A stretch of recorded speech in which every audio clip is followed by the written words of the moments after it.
Hey, can we talk about It Ends with Court? Just a semi-disclaimer, I have a mini golden doodle who likes attention, and I promise y'all he is fine. Hold on, let me see if it's too loud, 1 second. But just a little background, like I said, he's fine. But just a little background about me. My name is Naya.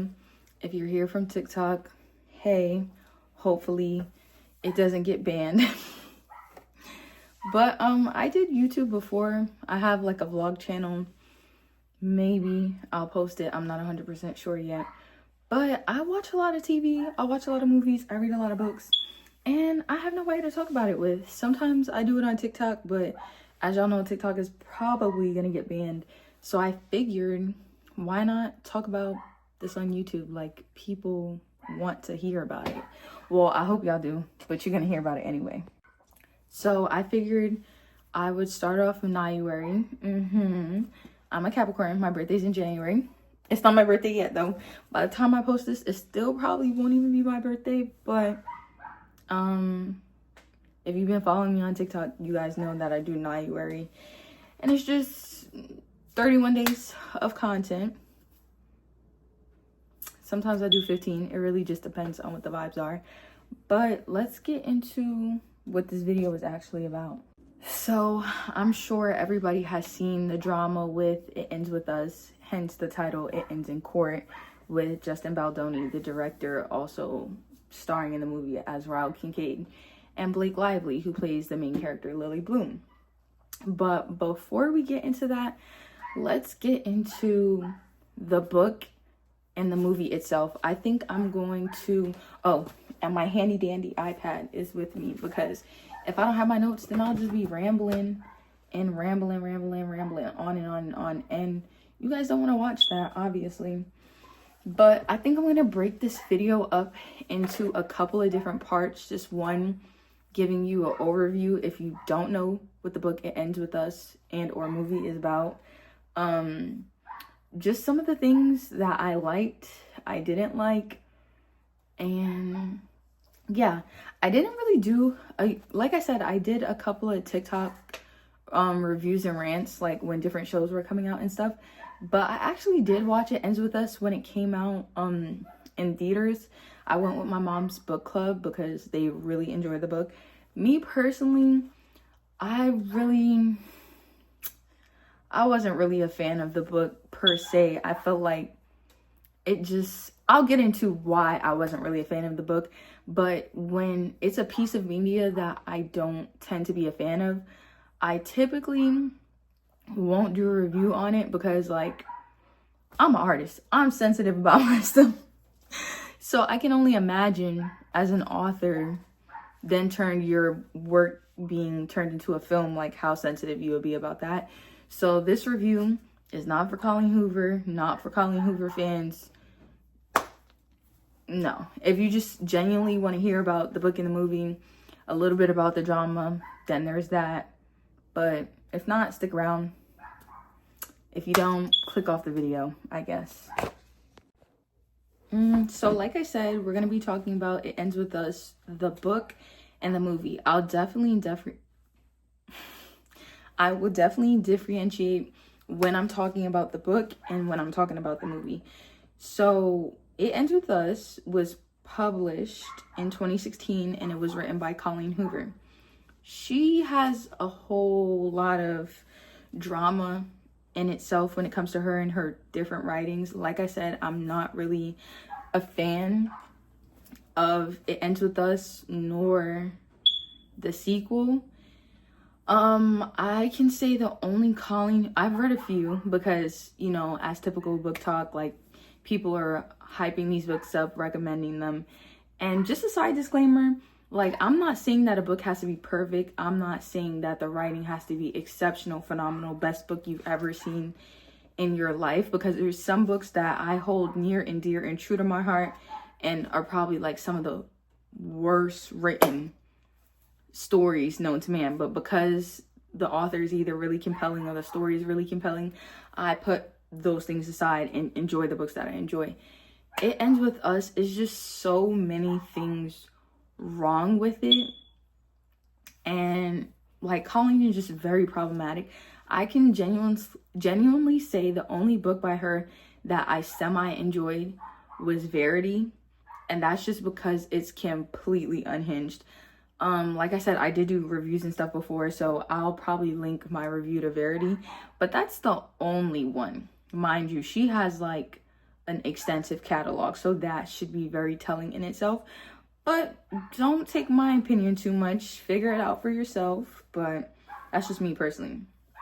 So the movie was directed by Justin Baldoni, like I said, released August 2024. We'll get into that in a little bit. But we'll start with the overview, just so you guys can get an idea if you never like read the book, heard anything about it. 1 second. So the synopsis when you Google it is: Lily Bloom moves to Boston to chase her lifelong dream of opening her own business. A chance meeting with charming neurosurgeon Ryle Kincaid soon sparks an intense connection, but as the two fall deeply in love, she begins to see sides of Ryle that remind her of her parents' relationship. When Lily's first love, Atlas, suddenly re-enters her life, her relationship with Ryle gets upended, leaving her with an impossible choice. This is the description when you Google It Ends With Us. And that brings me to my very first issue with the book. It Ends With Us contains... spoiler alert. The movie has been out for a while. The book has been out since 2016. If you are upset about me spoiling it, you had a long while. You had a long while to learn about the source material. So this is a spoiler warning. I will be spoiling the book. I will be spoiling the movie, just so you guys are aware. But like I said, that brings me to my first issue with the book. The book contains scenes, as well as the movie contains scenes of domestic violence, acts of abuse, R scene. It's not really depicted as much in the movie, but it's definitely descriptive in the books. And it's basically one of the main characters, Ryle, is literally abusing the female main character, Lily. So my major issue with the book is that it's no trigger warnings. It's none. Like, even when you look up the book, because this description that I read, the overview that I read, is specifically when you Google It Ends With Us. It says nothing about trigger warnings. The bibliography is just... it's depicting it as like a romance book. I don't feel that this should be categorized as a romance book, if that makes sense. I don't know. I'll let that simmer for a second. I just don't feel like It Ends With Us should be categorized as a romance fiction. Like, if you want to include it in the book talk section at Barnes & Nobles, that's one thing. If you want to include it in contemporary, perhaps. If you want to include it in fiction. If you want to include it in adult fiction, like, it just should not be a romance book. And that's my number one gripe with the whole rollout of It Ends With Us. That's number one. So I gave you a little preview of what I don't like about the book, but I was really supposed to start this off positive and tell you what I did like about the book. And the only thing that I really like about the book is that it brings awareness to domestic violence relationships and the difficulties of getting out of them, and showing how it's a cycle of abuse can continue and you have to be the one to break that cycle. I did respect Colleen Hoover in that aspect and wanting to tell a story. What muddies the waters a little bit is because she said that this is a story that hits close to home. She said that her mother and father were like in this type of relationship, and it was her like looking back on it that made her want to write this type of story. But personally, if this was an homage to her mother, just the way that it was depicted was just a little off. I don't know best how to describe it, but just it was off. But that will be the props that I give Colleen, is that she wanted to bring awareness to domestic violence relationships. If you want to see this done correctly, I would suggest, one second. Like I said, if you want to see like the depiction of a domestic violence situation and then love and happy ending after it, Long Shot by Kennedy Ryan. I feel like that was done with such care and I don't know, out of the two, because I was recommended the two at around the same time, even though Long Shot by Kennedy Ryan came out in 2018. I was recommended both, I want to say 2021, 2022-ish. And out of the two, Long Shot is the superior one. But if you want to see a review on that, comment that below and I'll give you that. But we're talking about It Ends With Us right now. Like I said though, bringing awareness, that's the only thing I will give her props on. And that's just about it when it comes to good things about that book. Now on to where she went wrong. It's a lot of places she went wrong, but I have a little list. Starting with, oh, I already mentioned how I didn't like how it's considered a romance novel. And the additional, like when it came to the movie, grab your florals, grab your girls and go see the movie. I didn't like how in the promotions it was not mentioned whatsoever that it would be depicting domestic violence, because I even seen on TikTok a couple of people, they were just utterly surprised when it was advertised as a romance movie.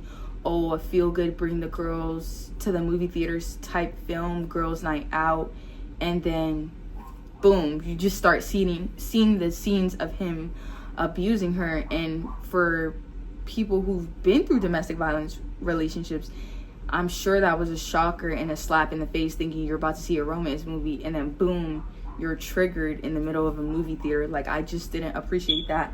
I felt like it was just lacking in taste, and it was just disgusting. And we'll get to It Ends in Court in a little bit, but in order to get there, we have to start here. I also didn't like how it was just multiple tropes. Like, it was just a lot going on. Like, it was insta-love with Ryle and Lily, and how they met a couple of times, how he was begging her for intercourse, knocking on 29 doors just to like find her. Like, you could tell like she was trying to depict love bombing, but it came off as insta love. So for it to end like in such tragic like abuse, like it was just weird. And then the second chance romance that was also thrown in there with Atlas and Lily when she helped him when he was homeless in school, and then meeting him, and then happened to meet him in his restaurant that he said that he was gonna have when they got older. The daddy issues trope, even though like I feel like that she tried to show like parallels between, okay, how her father was abusive and how her mother was just accepting of that abuse, and how that cycle trickled down to her, because then she got in an abusive relationship and started seeing similar tropes that her partner was doing the same things as her dad. So I can kind of see that a little bit. I'll kind of give her a pass on the daddy issues trope, but it still was like, I feel like we still would have got the point across if her father wasn't also abusive. I get it with breaking the cycle, but like it was a lot of things going on and that just added to it. Then the family secrets, the fact that Ryle accidentally like his brother when they were younger because of violence, and that was supposed to be like the excuse on why he was blacking out every time he was hurting Lily. Like, I also found that a little weird, because then there were people on Book Talk, young girls, like saying like, oh no, she needs to give Ryle a second chance, like no, like maybe he'll be better. Like, it was just promoting a very toxic culture. Like, it was just bad. It was just really bad. And then the whole writing to Ellen subplots, and then like I get it was a way to show like flashbacks of her and Atlas, but again, I feel like we really didn't need to see a second chance childhood romance. Like, Atlas could have been a guy that constantly came to her flower shop, like.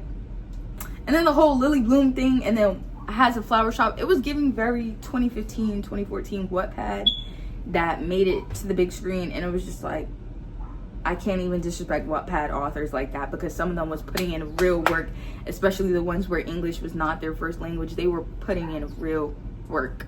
So I can't even disrespect them like that. But it was just a lot going on with the subplots. And it was just a mess. It was really a mess. So now I'm just going to move on to a few things I had issues with the actual film. Well, some of the things I had issues with and some of the things that I felt were good. This review, rant, what have you, is going to be a little bit all over the place. But this is only episode 1. Stay tuned. I promise it'll get better. She was too old. Like, so originally I had seen the casting. First of all, I seen when Justin acquired the rights of It Ends With Us with his production company. So this was literally in production going on 5 years. It was released in 2024. It was a 5-year process. I seen when they were flying out fans to read the script. So you can really tell that this was a passion project for him. Like I said, I read It Ends With Us, I want to say 2021, 2022. So I knew about the story for a while. So when it was shown that Blake Lively was casted, I said she's too old. Not being ageist, no disrespect, she was too old for the role. Because in the books, Lily is supposed to be 23. If I'm not mistaken, hold on. Hey Siri, how old is Blake Lively? Blake Lively is 37. At the time of filming, I want to assume she was like 35, 36. Probably like 35, 30, 34, 35. Either way, quite entirely too old to be in this role.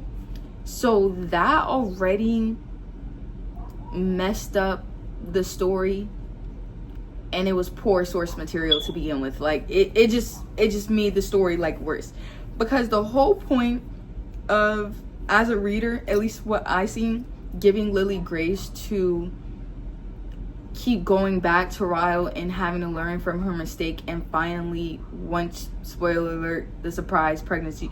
That was another thing. The surprise pregnancy trope. Come on. Are we serious? I think that's my biggest pet peeve. I hate a surprise pregnancy trope, like, with everything in me. And hate is a strong word. So yeah, the whole point of allowing Lily grace, and like when she was finally done, she was finally finished, and why she was like so enamored with Ryle, and like maybe you have to give him another chance and all that, is because she was 23. She was only a couple of years removed from high school. So we were allowing her that grace. But I feel like the reason why they casted Blake Lively, also Justin Baldoni was too old as well. Hey Siri, how old is Justin Baldoni? Yeah, he's 40. I feel like he was also too old as well, but I feel like it was their way of cleaning up the fact that Colleen said that Ryle was a seasoned neurosurgeon, and I think to be an actual how old are neurosurgeons? Hey Siri, how old are neurosurgeons? Yeah, the average neurosurgeon is 40 plus. So I feel like a way to clean that up was by aging them up significantly. But I feel like pieces of the story was lost by doing that. So yeah, that was my major gripe with the film, is that they were both way too old. And then I felt like the younger Atlas in the film looked nothing like the older Atlas. And not saying that that was like a major like, oh my god, like that's just so no, I'm a visual person, and I need things to make sense when I watch shows and movies. Like, you guys will learn I'm very picky and I'm very strict over here. So if it's not making sense, if it's not adding up, I'm quick to cut it off and be done. You guys will learn that in later episodes during this January season. But I just didn't like that they didn't look alike. Also, the wardrobe was just The wardrobe was atrocious, and we will get to that further in a little bit. It was just a mess. It was a hot mess. That also threw me off.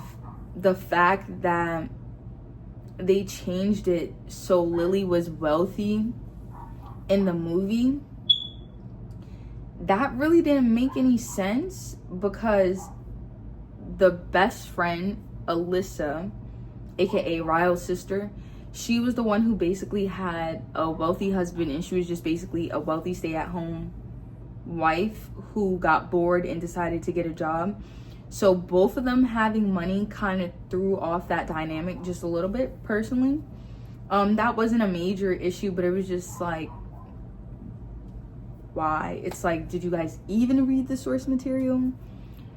But yeah, one thing I did like though in the movie is how she said that she was an unreliable narrator in the beginning of the film. She called herself an unreliable narrator. So when the times that he would be abusing her and or assaulting her in the beginning of the film, like when it would happen, it would be like a quick flash, or like the scene would cut or it would go black.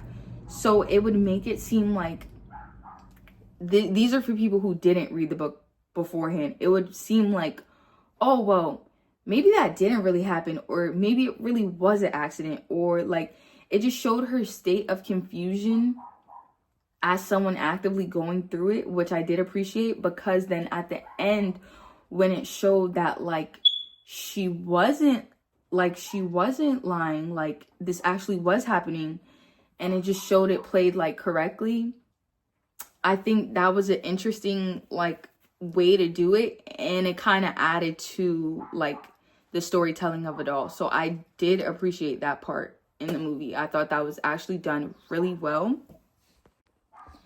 And then the last thing I'll say that I didn't like about the film is how they depicted her after showing her leaving. Like once she realized that she was pregnant and she started to separate from Ryle, they still allowed him to rub her like stomach. And like I said, I've never been through a domestic violence situation. I've never been around it. I've never been through it. But I would assume that like you wouldn't want your abuser like just rubbing your belly, or like, I don't know. That was just a little bit awkward. Somebody correct me if I'm wrong. That was a little bit weird. Now we'll get to it ends in court.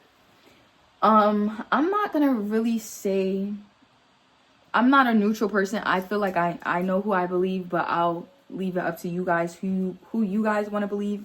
But what I will say is, I was looking at Miss Lively very side-eye when she had a plantation wedding. I'll just leave it at that. And then I was looking at them as a couple side-eye when they were trying to do like a Barbenheimer type thing, like how Barbie and Oppenheimer came out on the same weekend. They were trying to do it with It Ends With Us and Deadpool and Wolverine.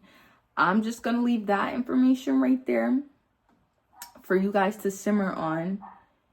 And I don't know. I think two things can be true at once. Did Justin probably say something that rubbed her the wrong way one time? Yes. Did she probably alienate the rest of the cast from him and basically steal his project?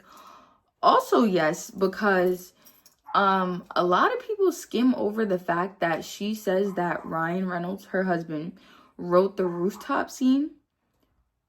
Somebody correct me if I'm wrong, but on that timeline, when he could have supposedly wrote the rooftop scene, technically the writer's strike was going on. So I just need somebody to explain that to me.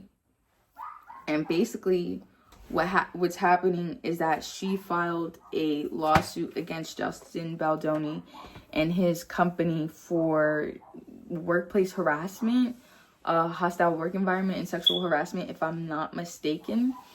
And I don't know if it was a countersuit or he filed his own lawsuit, but he filed a suit basically disproving everything that she's talking about, and it's proving that she banned him from coming to the opening of the film, and then later allowed him with like hella rules involved. Like, he had to be in the basement, he couldn't interact with any of the rest of the cast. When she arrived, he had to cease all interviews because she was just basically upset. Well, it seems like she was upset that she was getting criticized for, like I said, promoting florals and Bring the Girls, and he wanted to raise awareness to domestic violence survivor victims. And that's where it seems where everything started going left. And I knew something was going on behind the scenes when, like I said, I live on TikTok. So when the movie was first released, they asked him if he would direct the sequel, and he said, "Oh no, I'll leave that to Blake." That was a little red flag right then and there. I was like, that's suspicious. That's interesting. And then also, like I said, she said Ryan wrote the rooftop scene, which is basically the opening scene. And looking back on it, you can definitely tell that he wrote that scene, because that was also another part of the movie where I was just like, I don't know, this is weird. Like, the scene was supposed to be somber and like just like you're at a low moment in life, and like it was just morbid, and she was laughing and giggling in random moments. Like, it was just really awkward. I don't know, it was just awkward. So it's starting to rev up. As of the recording of this video, it's no real updates, except they both filed like claims against each other. So we'll see where that goes. Like I said, I feel bad for him because it really looks like she just deboed his whole project that he was working on for 5 years.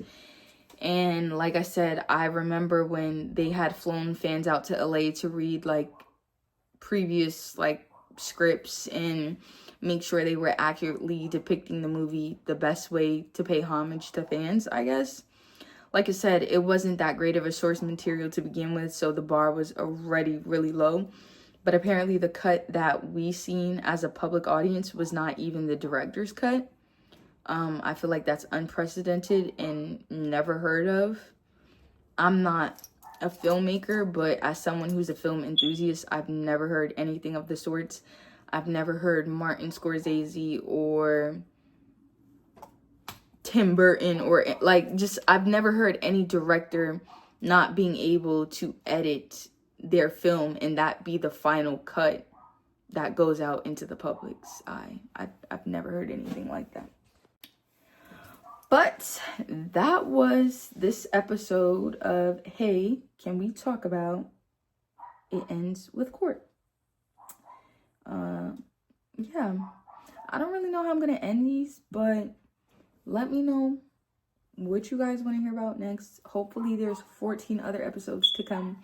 I'm technically like 3 days late, so if you see me in the same outfit, just know I'm trying to get to the back. Anyways, I'll see you guys in the next one.